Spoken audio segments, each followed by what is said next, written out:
Fotografijoje pavaizduoti sovietinės uniformas vilkintys kareiviai.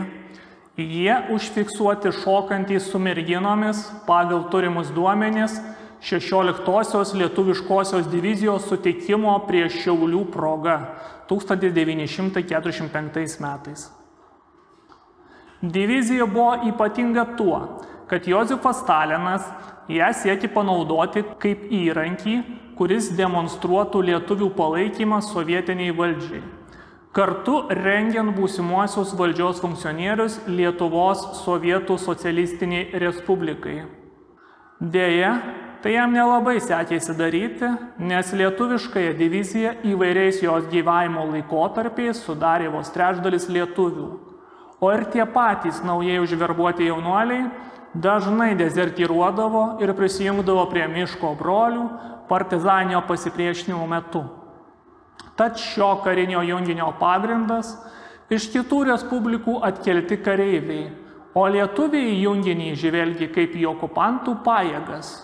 Todėl sovietinė valdžia ėmė ieškoti sprendimų šiai situacijai taisyti. Vienas tų sprendimų – pasitelkti propagandinę fotografiją. Vienas to meto žymiausių šios srities atstovų, šios fotografijos autorius Hanonas Levinas. Levinas reportažinėse ideologizuotose fotografijose fiksavo Antrąjį pasaulinį karą, sovietinį gyvenimą Lietuvoje, tačiau tai darė per sovietinį ideologijai paklūstantį leitmotyvą rodyti Raudonąją armiją kaip armiją išvaduotoją.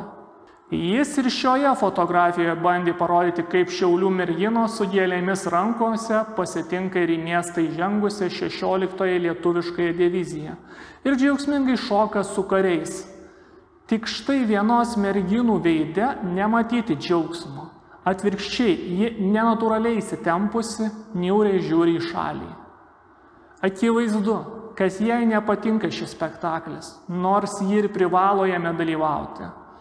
Taigi, nepaisant to, kad fotografas stengiasi mūsų klaidinti, atidžiai žvelgiant į fotografiją, kūrinys tarsi pasipriešina bandymui jį pavergti, meluojant ir atskleidžia tikrąją tiesą.